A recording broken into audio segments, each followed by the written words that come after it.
தலைவருடைய முகமும் தலைவருடைய முகவரியும் தான் நமக்கு அடையாளம்.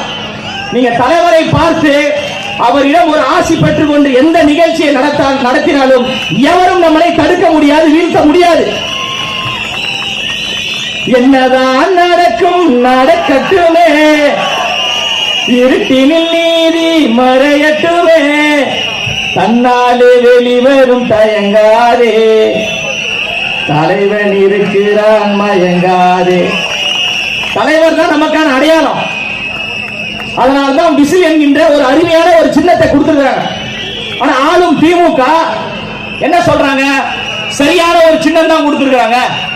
காலையில் விசில் அடிச்சுட்டு வரும்போது குப்பை தொட்டியை போடுவதற்காக, குப்பையை போடுவதற்காக மக்கள் வருவாங்க. ஆமாம், நாங்கள் விசில் அடித்துக் கொண்டு தெரு தெருவாக குப்பை வண்டியில் வருவோம். ஆனால் தமிழ்நாட்டு மக்கள் கையில் கருப்பு கலர் கவர் என்கின்ற ஒரு கவரை வச்சிருப்பாங்க. அந்த குப்பை திமுக என்கின்ற குப்பை, திமுக என்கின்ற குப்பையை குப்பை தொட்டியில் போட்டு புதைப்பதுதான் தமிழக வெற்றி கழகத்தினுடைய ஒரே இலக்கு. விசிலடித்தான் குஞ்சுகள் என்றாங்க. இன்னும் 3 மாசத்திற்கு விசிலடித்தான் குஞ்சுகளுடைய சத்தம் அதிகமாகத்தான் இருக்கும். திமுக என்பது கேடுகட்ட அயோக்கியத்தனமான கட்சி என்று விசிலடித்தான் குஞ்சுகள் வீதி வீதியாக விசிலடித்து நாங்கள் சொல்லுவோம்.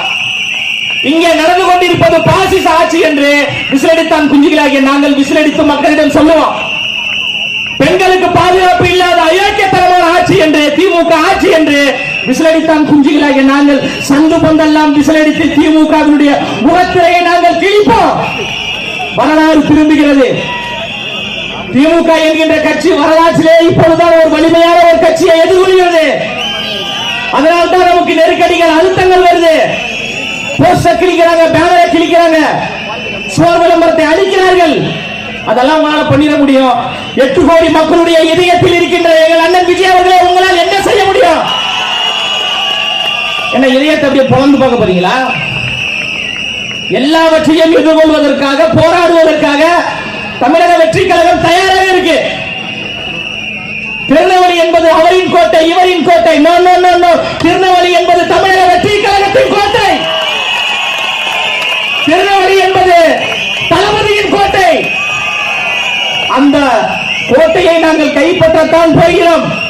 சென்ட் ஜார்ஜ் கோட்டையில் அண்ணன் அவர்கள் முதலமைச்சராக இருக்கின்ற பொழுது திருநெல்வேலி சட்டமன்ற இந்த தொகுதியிலிருந்து சட்டமன்ற உறுப்பினர் சென்ட் ஜார்ஜ் கோட்டையில் இருப்பாரு. அதற்கான சூழலை நாம் எல்லோரும் உருவாக்கணும். அண்மையில திமுகவினுடைய செய்தி தொடர்பாளர் நினைக்கிறேன், தமிழன் பிரசன்னா நமக்கு சவால் விட்டுருக்காரு.